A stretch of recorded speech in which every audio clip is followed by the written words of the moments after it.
কোমল অনুভূতি। বসুন্ধরা ট্যাবলেট, ওর ভালোর জন্য।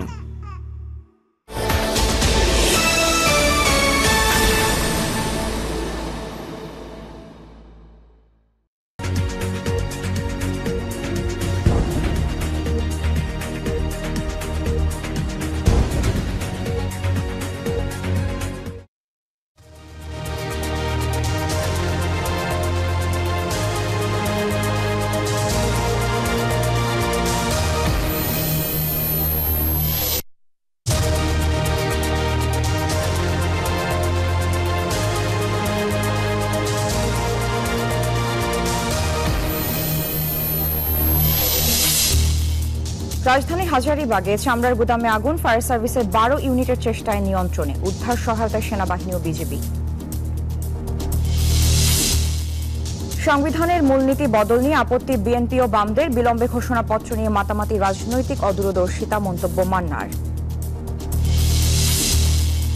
আদিবাসীদের ওপর হামলার প্রতিবাদে বিক্ষোভ সমাবেশ, জুলাই বিপ্লবের পরও পুলিশের মানসিকতা বদলায়নি, অভিযোগ গণফোরামের। গাজায় যুদ্ধবিরতি নিয়ে ভোটাভুটি পেছালো ইসরায়েল, রোববারই চুক্তি কার্যকরের আশাবাদ যুক্তরাষ্ট্রের। বিপিএল এর রাজশাহীতে 188 রানের টার্গেটে ব্যাট করছে সিলেট, সন্ধ্যায় রংপুরের প্রতিপক্ষ চট্টগ্রাম।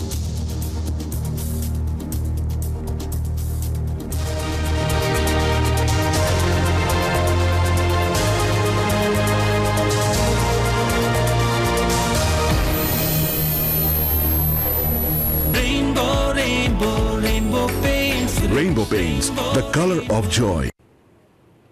আউটডোর নিউজ 24 সংবাদের সাথে আছি আমি সারা মেহজাবিন। দেখছিলেন সংবাদ শিরোনাম। শব্দের আরেক নাম, একদম ইউনিক স্ট্রাকচারাল ডিজাইনের কসমিক ডোর। এর ওয়াল থিকনেস ও রিপ থিকনেস বেশি থাকায় থেকে 50 বছরেরও বেশি। কসমিক ডোর, নিশ্চিন্তে 50 বছর। এবার বিস্তারিত। দর্শক, সংবাদের একদম শিরোনামই যেমনটি জানাচ্ছিলাম যে রাজধানীর হাজারীবাগে চামড়ার গুদামে আগুন লেগেছে এবং এখন পর্যন্ত ফায়ার সার্ভিসের 12টি ইউনিট কিন্তু আগুন নিয়ন্ত্রণের চেষ্টায় কাজ করছে এবং আমরা যতদূর জানি যে এখন পর্যন্ত মোটামুটি আগুন নিয়ন্ত্রণে এসেছে, যদিও পুরোপুরি এখন পর্যন্ত নিয়ন্ত্রণে আসেনি এবং সেখানে উদ্ধার সহায়তা কিন্তু সেনাবাহিনী ও বিজিবিও কাজ করছে এবং আমরা যতটুকু এখন পর্যন্ত জানি যে প্রাথমিক যে ধারণা সেখান থেকে আগুনের সূত্রপাত আসলে কিভাবে হলো সেটা এখন পর্যন্ত আমরা জানতে পারিনি এবং আমাদের সহকর্মী এর আগের সংবাদে আমাদের জানিয়েছিলেন যে সেখানে কিন্তু এখন পর্যন্ত হতাহতের কোনো ঘটনা ঘটেনি বলে এখন পর্যন্ত আমরা জানতে পেরেছি এবং ক্ষয়ক্ষতির পরিমাণ সম্পর্কে আমরা এখন পর্যন্ত কোনো কিছু জানতে পারিনি। তবে আমরা চেষ্টা করব এ সম্পর্কে সবশেষ কি তথ্য আছে আমাদের সহকর্মীর সাথে যুক্ত হয়ে জানার। দর্শক, রাজধানীর হাজারীবাগ লেদারের গোডাউনে অগ্নিকাণ্ডের খবরের সবশেষ খবরাখবর জানাতে আমাদের সাথে যুক্ত হচ্ছেন সেখান থেকে সহকর্মী জুবাইর সানি। আপনি আগের সংবাদে আমাদের যেমনটি জানিয়েছিলেন যে প্রাথমিকভাবে আগুনের সূত্রপাত আসলে কিভাবে হলো সেই ধারণাটি এখনো পাওয়া যায়নি এবং হতাহতের কোনো ঘটনাও ঘটেনি। তো নতুন আর কি তথ্য আছে আপনার কাছে জানাবেন আমাদের।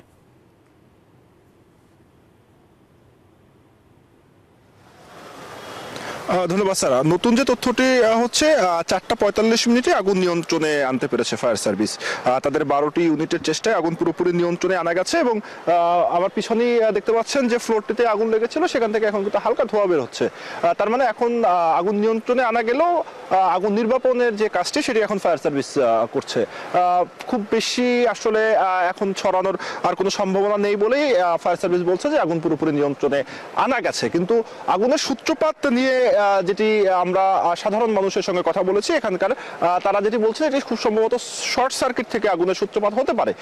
কারণ এই যে ভবনটিতে কিন্তু প্রতিটি ফ্লোরেই যেমন কারখানা, জ্যাকেট তৈরির কারখানা ছিল, চামড়াজাত বিভিন্ন দ্রব্য তৈরির কারখানা ছিল, জুতো তৈরির কারখানা ছিল, সেই সঙ্গে এখানে প্লাস্টিকের কারখানা ছিল। সেক্ষেত্রে এখানে কেমিক্যাল থাকাটা অস্বাভাবিক নয়, সে কারণে কিন্তু আগুনটি দ্রুত ছড়িয়ে পড়ে। 2টার দিকে যখন আগুন লাগে তখন এখানকার কারখানার বেশিরভাগ শ্রমিকরাই বাইরে ছিল গিয়েছিলেন, কারণ জুমার নামাজ পড়তে গিয়েছিলেন বেশিরভাগই। সে কারণে কিন্তু হতাহতের কোনো ঘটনা ঘটেনি, কিন্তু মোটামুটি 3টি ফ্লোর একদম পুরোপুরি পুড়ে গেছে। এখন ফায়ার সার্ভিসের কর্মীরা চেষ্টা করছেন যে আগুন পুরোপুরি নির্বাপন করার জন্য, এবং আগুনের সূত্রপাত কি কারণে হয়েছে, ক্ষয়ক্ষতি কি পরিমাণ হয়েছে সেটি আসলে তদন্ত সাপেক্ষে বেরিয়ে আসবে। ফায়ার সার্ভিস অবশ্যই এটি তদন্ত কমিটি গঠন করবে, তারা তদন্ত করে বের করবেন। কিন্তু ব্যবসায়ীদের অনেক বড় ক্ষতি হয়েছে সেটি বলাই যায়, কারণ এই 3টি ফ্লোরেই কিন্তু অনেকগুলো কারখানার ছিল।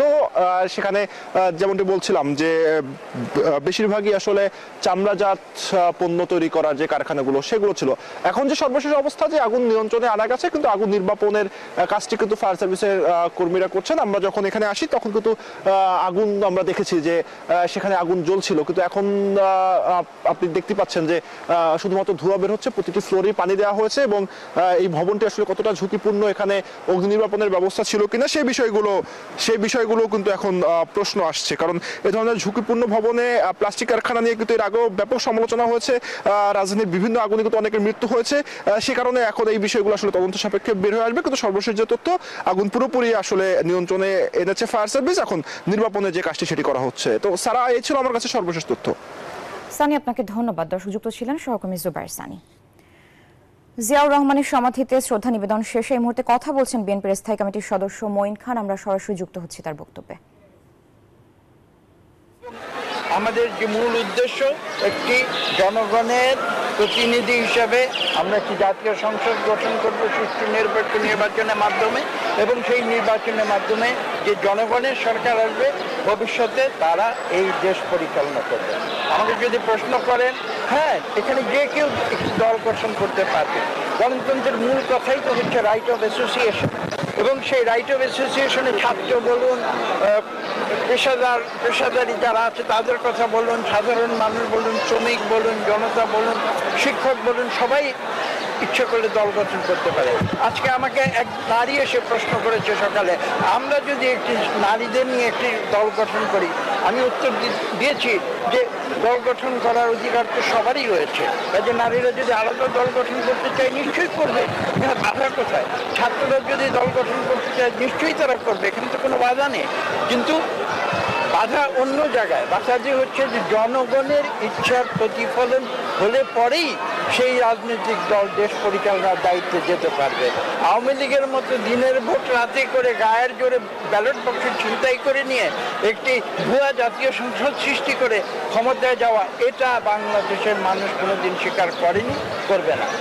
আজকের অন্তর্বর্তীকালীন সরকারকেও সেই কথাটি মনে রাখতে হবে যে তাদের মূল দায়িত্ব জনগণের সরকার জনগণের হাতে ফিরিয়ে দেয়।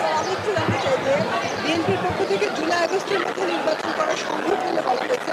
এই কয়েকদিন সরকারের মনোভাব থেকে কি মনে হচ্ছে, নমিনেশন করবে এর মধ্যে? জুলাই আগস্টের মধ্যে দেখুন, ইতিমধ্যে প্রায় 6 মাস অতিক্রান্ত হয়ে গেছে। আরও 6 মাস সময় বিএনপি বলেছে যে অত্যন্ত যৌক্তিক একটি সময়।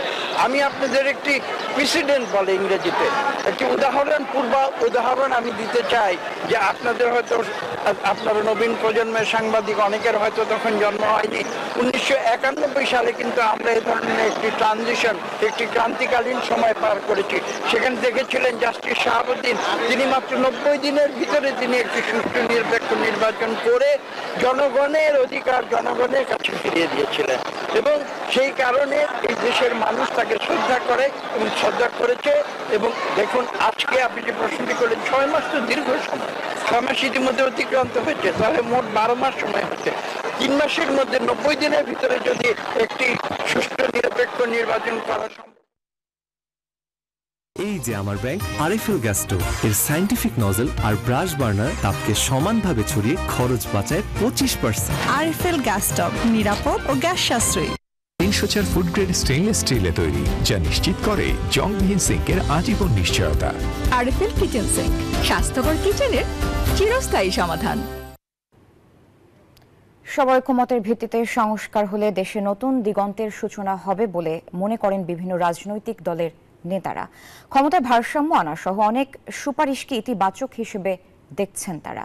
তবে দ্বিমত আছে রাষ্ট্র পরিচালনার মূল নীতি পরিবর্তন সহ আরও কিছু বিষয় নিয়ে। জানান, সংবিধান সহ গুরুত্বপূর্ণ ইস্যুগুলো বাস্তবায়নে দরকার হবে জনগণের সরকার। আর সংবিধান বিশেষজ্ঞ ব্যারিস্টার জ্যোতির্ময় বড়ুয়া বলেন, সরকার চাইলে গণভোট এবং নির্বাহী ক্ষমতার মাধ্যমে সুপারিশমালা বাস্তবায়ন করতে পারবেন। মাজহারুল ইসলামের রিপোর্টে দেখুন বিস্তারিত।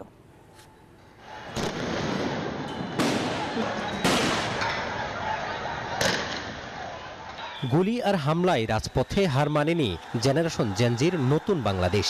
৩৬ জুলাই বিপ্লবের সফলতা বিশ্বের বুকে বাংলাদেশকে দিয়েছে নতুন পরিচয়।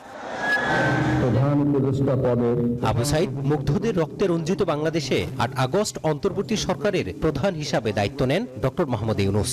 রাষ্ট্র মেরামতে সংবিধান, নির্বাচন কমিশন সহ ৬টি সংস্কার কমিশন গঠন করেন। পরবর্তীতে গণমাধ্যম সহ আরও কয়েকটি কমিশন গঠন করা হয়। প্রায় ৩.৫ মাস পর ৪টি সংস্কার কমিশন তাদের সুপারিশমালা জমা দেয়। দ্বিকক্ষ বিশিষ্ট আইনসভার প্রচলন, ২বারের বেশি প্রধানমন্ত্রী না হওয়া এবং প্রধানমন্ত্রী ও রাষ্ট্রপতির ক্ষমতায় ভারসাম্য আনয়ন সহ একাধিক সুপারিশমালা জমা দিয়েছে।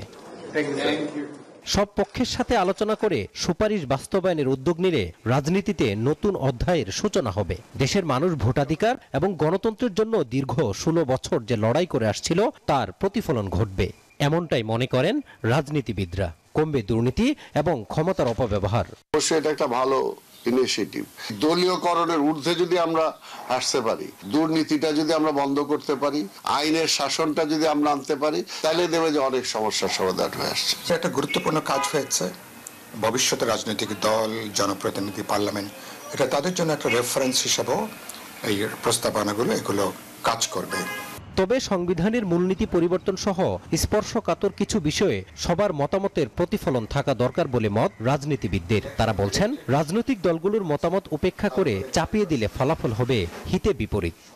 সংবিধানের মৌলিক কিছু ভিত্তি, 4 মূলনীতি ছিল, তো সেগুলো অধিকাংশ রাজনৈতিক দল, জনগণের গুরুত্বপূর্ণ অংশীজনরা, মানে একটা বিশাল অংশটাই তারা এসব ব্যাপারে তারা একমত হবেন না। আলটিমেটলি তো রাষ্ট্র পরিচালনা করবে রাজনীতিবিদরা, কাজে সবগুলো সমন্বিত একটা রূপ থাকতে হবে। সংবিধান বিশেষজ্ঞ ব্যারিস্টার জ্যোতির্ময় বড়ুয়া মনে করেন, সংবিধান ছাড়া বাকি 3 সংস্কার কমিশনের সুপারিশ, নির্বাহী আদেশ এবং রাষ্ট্রপতির অধ্যাদেশের মাধ্যমে বাস্তবায়ন সম্ভব। তবে সংবিধান সংস্কারের দরকার হবে গণভোটের। বর্তমান ইন্টারিম গভর্নমেন্টের বিভিন্ন কর্মকাণ্ডের যে আইনগত বৈধতা, সেগুলো আমরা বোঝার চেষ্টা করছি। ডক্ট্রিন অফ নেসেসিটি অনুযায়ী হচ্ছে, এগুলো ইন্টারিম গভর্নমেন্ট চাইলেও আসলে করতে পারবে, কিন্তু সেটা গণভোটের মাধ্যমেই হতে হবে। এদিকে সংস্কার কমিশনের সুপারিশ কিভাবে বাস্তবায়িত হবে তা নিয়ে ফেব্রুয়ারি থেকে সব পক্ষের সাথে আলোচনার ঘোষণা দিয়ে রেখেছে সরকার। প্রধান উপদেষ্টার কাছে জমা দেওয়া 4 সংস্কার কমিশনের সুপারিশমালা সহ সরকার গঠিত সব কমিশনের মাধ্যমে বিপ্লব পরবর্তী বাংলাদেশে জনগণের অধিকার প্রতিষ্ঠিত হবে, এমন প্রত্যাশাই সবার। মাজহারুল ইসলাম, নিউজ 24, ঢাকা। বিজলি কেবলস যে কোনো স্থাপনার বৈদ্যুতিক সংযোগকে রাখে নিরাপদ। এর স্ক্রিন কোটেড ইনসুলেশন সম্পূর্ণ ফায়ার রিটার্ডেন্ট, তাই বিজলি কেবলস নিজেই নিজেকে নেভায়। বিজলি কেবলস, নিরাপদ আজীবন। নতুন করে জুলাই প্রোক্লামেশনের ঘোষণা দেবার বিষয়টি অস্পষ্ট বলে মন্তব্য করেছেন নাগরিক ঐক্যের সভাপতি মাহমুদুর রহমান মান্না। শুক্রবার জাতীয় প্রেস ক্লাবে শহীদ রাষ্ট্রপতি জিয়াউর রহমানের জন্মবার্ষিকী উপলক্ষে আলোচনায় তিনি মন্তব্য করেন। মান্না আরও বলেন, মুক্তিযুদ্ধের সুস্পষ্ট কোনো নির্দেশনা কখনোই শেখ মুজিবুর রহমান দেননি বা দিতে পারেননি।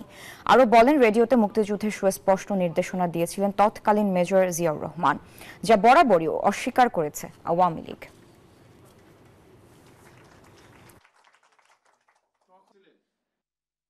আসেনি কোনটা আমার খুবই অবাক লাগে। এখন যারা নতুন করে আবার একটা প্রোক্লামেশন দিতে চান, তারা কি বলতে চান আসলে? আমাদের লক্ষ্য কি? আমাদের লক্ষ্য নির্ধারিত হয়নি। আমরা একটা গণতান্ত্রিক দেশ বানাতে চাই। তা যদি না হয়, তাহলে 15টা কমিশন বানিয়েছেন কেন? তাহলে নতুন করে কনস্টিটিউশন আবার সংস্কার করতে চাইছেন কেন? নতুন করে নির্বাচন ব্যবস্থার সংস্কার করতে চাইছেন কেন? আমরা ডেফিনেটলি একটা নতুন বাংলাদেশ বানাতে চাই। অনতিবিলম্বে অন্তর্বর্তী সরকারকে নির্বাচনের তারিখ ঘোষণা করার তাগিদ দিয়েছেন বিএনপি চেয়ারপারসনের উপদেষ্টা জয়নুল আবদিন ফারুক। শুক্রবার রাজধানীতে জাতীয় প্রেস ক্লাবের সামনে নাগরিক সমাবেশে তিনি বলেন, জনগণের সরকার ছাড়া দ্রব্যমূল্যের ঊর্ধ্বগতি সহ অন্যান্য জনদুর্ভোগ শেষ হবে না। সমাবেশে প্রধান বক্তা ছিলেন বিএনপি প্রধানের আরেক উপদেষ্টা হাবিবুর রহমান হাবিব। তিনি দ্রুত নির্বাচন দেওয়ার আহ্বান জানান।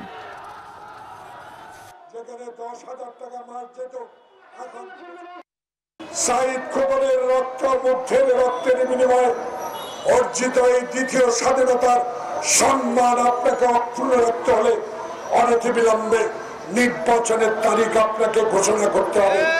সংস্কার চলবে, নির্বাচনের দিন তারিখও চলবে, নির্বাচনের প্রস্তুতি চলবে। অনেক কথাই শুনি, সেই কথাগুলোর উত্তর সময় মতো দেওয়া হবে। বিপ্লবের মধ্য দিয়ে আইন শৃঙ্খলা বাহিনীর মানসিকতা এখনো পরিবর্তন হয়নি। আদিবাসী বিক্ষুব্ধ ছাত্র জনতার উপর হামলার প্রতিবাদে এক বিক্ষোভ কর্মসূচিতে মন্তব্য করেন গণফোরামের সভাপতি সুব্রত চৌধুরী। শুক্রবার সকালে জাতীয় প্রেস ক্লাবের সামনে আদিবাসী শিক্ষার্থীদের উপর হামলার প্রতিবাদে বিক্ষোভ সমাবেশ ও মানববন্ধনের আয়োজন করে যুব অধিকার পরিষদ। বিক্ষোভ সমাবেশে সুব্রত চৌধুরী আরও বলেন, যারা এই সন্ত্রাসী কর্মকাণ্ডে অংশ নিয়েছে তাদের সকলকে গ্রেফতার করতে হবে। এছাড়া তদন্ত কমিশন গঠন করতে হবে। তিনি আরও বলেন, এই হামলা পরিকল্পিত। জাতীয় পতাকার অবমাননা যারা করেছে তাদের বিরুদ্ধে রাষ্ট্রদ্রোহ মামলা করতে হবে। আদিবাসী তরুণ ছাত্র ছাত্রীরা প্রতিবাদ করার জন্য মতিঝিলে গেল, সেখানে তাদের উপর এই সভ্রান্তি নামে যারা সন্ত্রাসী তারা তাদের উপর আক্রমণ করলো। আমাদের পুলিশ ভাইরা, আপনাদের কোনো পরিবর্তন হয় নাই। গত বিপ্লবের মধ্য দিয়েও তো দেখি আপনাদের মানসিকভাবে কোনো পরিবর্তন হয় নাই। জেনেটিক্যাল লাইন ক্রস করতে পারেনি বলেই লন্ডনের মন্ত্রী হয়েও সাবেক প্রধানমন্ত্রী শেখ হাসিনার ভাগ্নি টিউলিপ দুর্নীতি ছাড়তে পারেনি, এমন অভিযোগ করেছেন বিএনপির সিনিয়র যুগ্ম মহাসচিব রুহুল কবির রিজভী। শুক্রবার দুপুরে রাজধানীর কৃষিবিদ ইনস্টিটিউশনে এগ্রিকালচারিস্ট অ্যাসোসিয়েশন অব বাংলাদেশ অ্যাব আয়োজিত ছাত্রদল নেতা বীর প্রতীক এটিএম খালেদের ৪৫তম শাহাদাত বার্ষিকী উপলক্ষে আলোচনা সভায় তিনি এসব অভিযোগ করেন। বলেন, শেখ পরিবারকে আর্থিকভাবে প্রতিষ্ঠিত করতে কাজ করেছে পতিত সরকার। ভারতে শেখ হাসিনা কোন ক্যাটাগরিতে অবস্থান করছেন এবং কি কারণে ভারত তাকে আশ্রয় দিয়েছে এ নিয়েও প্রশ্ন তোলেন রিজভী। এ সময় বছরের পর বছর কেটে গেলেও ছাত্রদল নেতা এটিএম খালেদ বীর প্রতীক হত্যার বিচার না হওয়ায় দুঃখ প্রকাশ করেন রিজভী।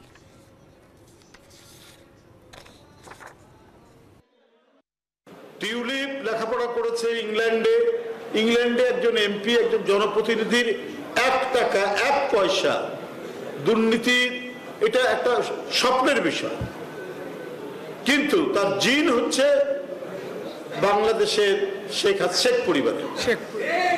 ওখানে লেখাপড়া করে এমপি হওয়ার পরেও তার জেনেটিক্যাল যে লাইন, এই লাইন সে ক্রস করতে পারেনি বলেই এই অভিযোগগুলো তার উপরে বেরিয়ে আসছে। হিউম্যান মেটানিউমো ভাইরাস বা HMPV নিয়ে অহেতুক আতঙ্ক না ছড়ানোর পরামর্শ দিচ্ছেন বিশেষজ্ঞ ও চিকিৎসকরা। তারা বলছেন, ভাইরাসটি সাধারণ ফ্লুয়ের মতো, এতে চিন্তিত হওয়ার কোনো কারণ নেই। সতর্কতা হিসেবে ভিড় এড়িয়ে চলা ও মাস্ক পরার পরামর্শ দিচ্ছেন তারা।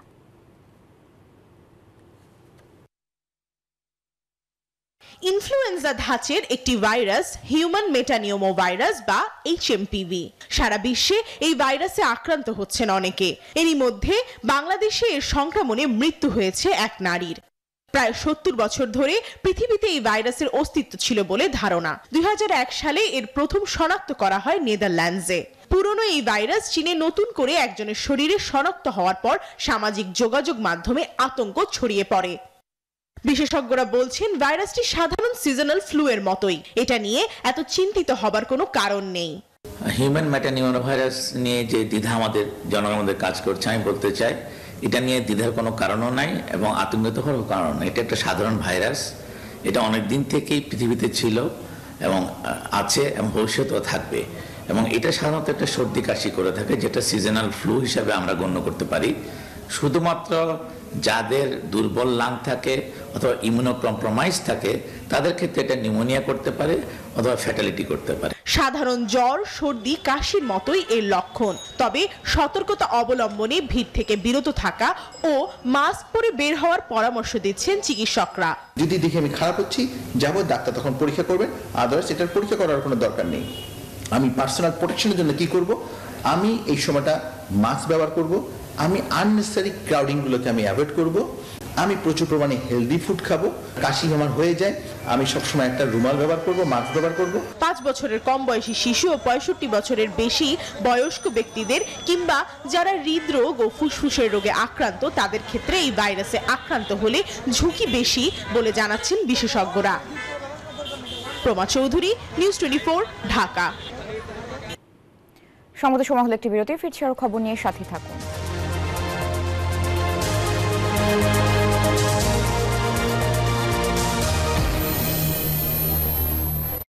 নুডলস খান নাই?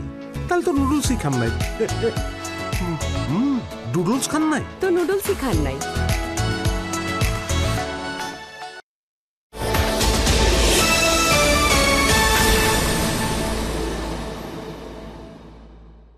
প্রথম থেকে আমার ভরসা টুইঙ্কেল বেবি ওয়াইপস, শুরুটা হোক যত্নে। এলো Savlon twinkle baby pant diaper, যা সোনামণিকে রাখে স্বস্তিতে, শুরুটা হোক যত্নে। মনের মতো চুলের জন্য আগে আমি কত ঝামেলা করতাম, এখন আছে ইভা, বাংলাদেশের প্রথম পেঁয়াজের গুণ সমৃদ্ধ কোকোনাট হেয়ার অয়েল, যা পুষ্টি যুগিয়ে চুল করে ঘন, সিল্কি ও স্বাস্থ্যোজ্জ্বল। ইভা, প্রথম থেকে আমার ভরসা টুইঙ্কেল বেবি ওয়াইপস, শুরুটা হোক যত্নে। Savlon Twinkle Baby Pen Diaper, Wetness Indicator সহ কটনি সফট ডায়াপার, UV রশ্মিতে জীবাণুমুক্ত সুগন্ধিযুক্ত টুইঙ্কেল ডায়াপার। ফ্যান্টাস্টিক 4 ফিচার সহ এলো Savlon twinkle baby pant diaper, যা সোনামণিকে রাখে স্বস্তিতে, শুরুটা হোক যত্নে।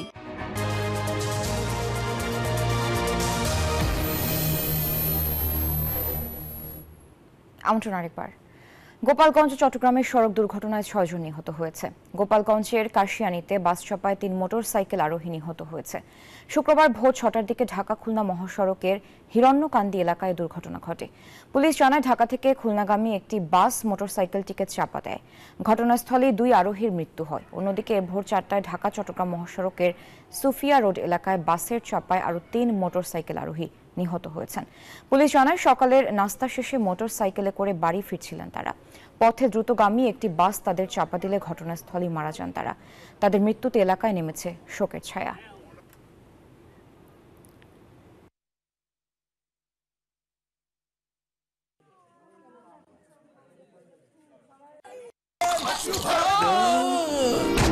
আমি এই চেয়ারে বসবো না। বাচ্চু ভাই, এই চেয়ারকে ভয় পেও না। ডেন্টিস্টের পরামর্শে নাও নতুন কোলগেট অ্যাক্টিভ সোল, যা দাঁতের সমস্যা শুরু হওয়া মাত্রই থামিয়ে দেয়। না থাকবে ব্যথা, না থাকবে ভয়। এবার অর্থবাণিজ্য সংবাদ।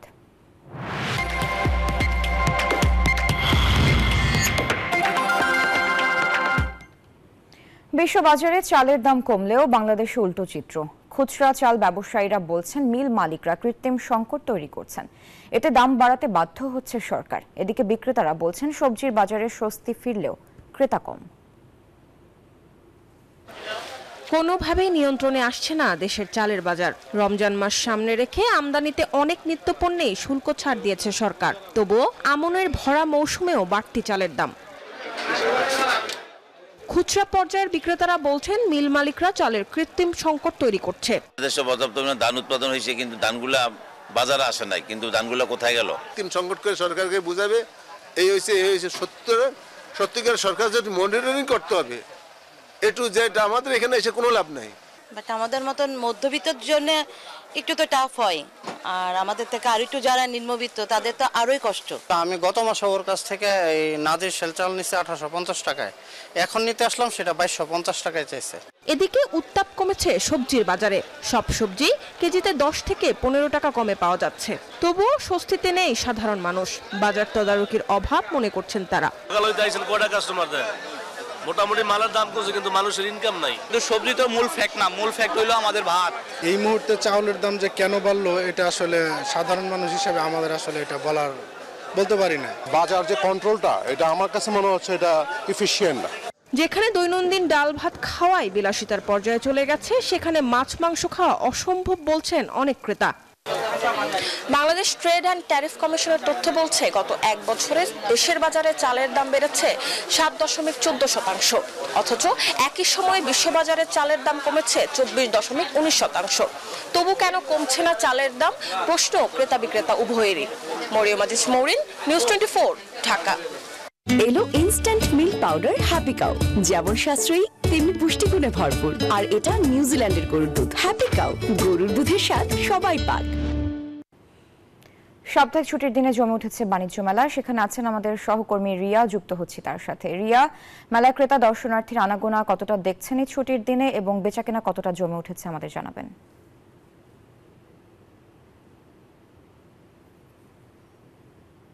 ধন্যবাদ সারা। এই মুহূর্তে আমি আছি ঢাকার আন্তর্জাতিক বাণিজ্য মেলায়। যেহেতু আজ সাপ্তাহিক ছুটির দিন, যেহেতু দেখা যাচ্ছে কিন্তু ক্রেতাদের উপচে পড়া ভিড় রয়েছে মেলা জুড়ে। একই সাথে কিছু দর্শনার্থীরা আসছেন, কিনছেন, আবার কেউ বা ঘুরে দেখছেন। আমি যদি আজকে সাপ্তাহিক বাণিজ্য মেলা ছুটির দিনের তথ্য আপনাকে জানতে চাই, যেহেতু নির্দিষ্ট মাসে বাণিজ্য মেলা আয়োজিত হয়ে থাকে, তাই এই মেলার প্রতি ক্রেতাদের আকর্ষণ বেশি থাকে। তাছাড়া একই সাথে সকল ধরনের পণ্য পাওয়ার সুযোগ থাকে। দেশের বিভিন্ন প্রান্ত থেকে ছুটে আসছেন ক্রেতারা। ছুটির দিনে শুধু যে পণ্যের দোকানে ভিড় তেমনটা কিন্তু নয়, সমানতালে ভিড় রয়েছে খাবারের দোকানগুলোতেও। ক্রেতাদের সাথে কথা বলে জানা গেছে তুলনামূলক মার্কেটের থেকে কম দামে এবং নানান প্যাকেজের মধ্য দিয়ে মূল্য ছাড়ের সুযোগ পাওয়ায় বাণিজ্য মেলা তাদের কাছে একটু বেশি পছন্দের। শুধু তাই নয়, বিক্রেতাদের সাথে কথা বলেও আজকে জানা গেছে মেলার শেষ ভাগে কিন্তু ক্রেতাদের জন্য থাকবে নানান অফার এবং মূল্য ছাড়। এছাড়া অনেকেই বলছেন যেহেতু আগামী 2 মাস পরে ঈদের একটি আমেজ রয়েছে, তাই সেই আমেজকে এখনই কাজে লাগাতে চায়। তারা কিন্তু এই ঈদের আমেজকে কাজে লাগিয়ে এখনই নানান ধরনের পোশাক আশাক প্রসাধনী তারা কিনতে যাচ্ছেন। এই ছিল বাণিজ্য মেলা থেকে আমার কাছে সর্বশেষ তথ্য। রিয়া, আপনাকে ধন্যবাদ। দর্শক, বাণিজ্য মেলা থেকে যুক্ত ছিলেন সহকর্মী রিয়া। এর সাথে সময় হলো আরেকটি বিরতি। ফিরছে আরো খবর নিয়ে, সাথে থাকুন।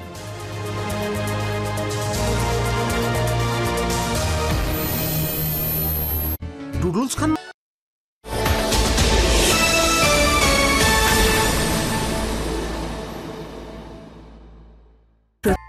Savlon Twinkle Baby Pen Diaper Wetness Indicator সহ কটনি সফট ডায়াপার UV রশ্মিতে জীবাণুমুক্ত সুগন্ধিযুক্ত টুইঙ্কেল ডায়াপার। ফ্যান্টাস্টিক 4 ফিচার সহ এলো Savlon twinkle baby pan diaper, যা সোনামণিকে রাখে স্বস্তিতে। শুরুটা হোক যত্নে।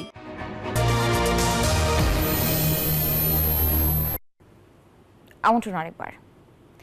গাজা যুদ্ধবিরতি চুক্তি নিয়ে ভোটাভুটি পিছিয়ে দিয়েছে ইসরায়েলের মন্ত্রিসভা। তাদের অভিযোগ, শেষ মুহূর্তে চুক্তিতে নতুন বিষয় যুক্ত করতে চাইছে হামাস।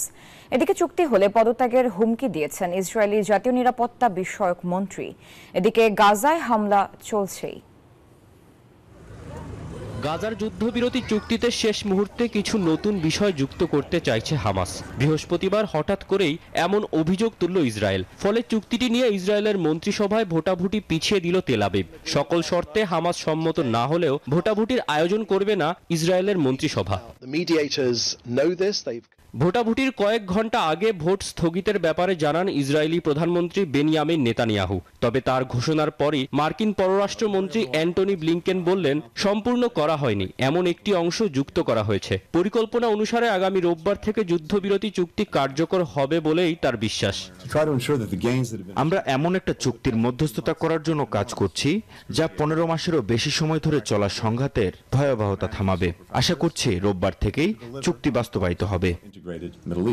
এরই মধ্যে ইসরায়েলের কট্টরপন্থী জাতীয় নিরাপত্তা মন্ত্রী ইতামার বেন গাভির বৃহস্পতিবার হুমকি দিলেন, গাজায় যুদ্ধবিরতি চুক্তি অনুমোদন করলে নেতানিয়াহুর সরকার থেকে পদত্যাগ করবেন তিনি। যুদ্ধবিরতির ঘোষণা এলেও গাজায় এখনো থামেনি ইসরায়েলি আগ্রাসন। ঘোষণার পরও প্রায় 100 ফিলিস্তিনির মৃত্যু হয়েছে, 46,700 ছাড়িয়েছে মোট প্রাণহানি। Desk report, news 24। বিপিএল এর দিনের প্রথম ম্যাচে সিলেট স্ট্রাইকার্সকে 65 রানে হারিয়েছে দুর্বার রাজশাহী। 185 রানের টার্গেটে ব্যাট করতে নেমে সঞ্জামুল তাসকিনদের বোলিং তোপে 119 রানেই থামে সিলেট স্ট্রাইকার্স। এর আগে টসে জিতে আগে ব্যাট করে রায়ান বয়েলের 42 ও অধিনায়ক এনামুল হক বিজয়ের 32 রানের সুবাদে স্কোরবোর্ডে 184 রান তোলে দুর্বার রাজশাহী। জবাব দিতে নেমে শুরুতেই পল স্টার্লিং এর উইকেট হারায় সিলেট। এরপর ক্রিজে বেশিক্ষণ টিকতে পারেনি আরেক ওপেনার রনি তালুকদার। সঞ্জামুলের দ্বিতীয় শিকার হওয়ার আগে তার ব্যাট থেকে আসে 4 রান। এরপর নিয়মিত বিরতিতে উইকেট হারাতে থাকে সিলেট।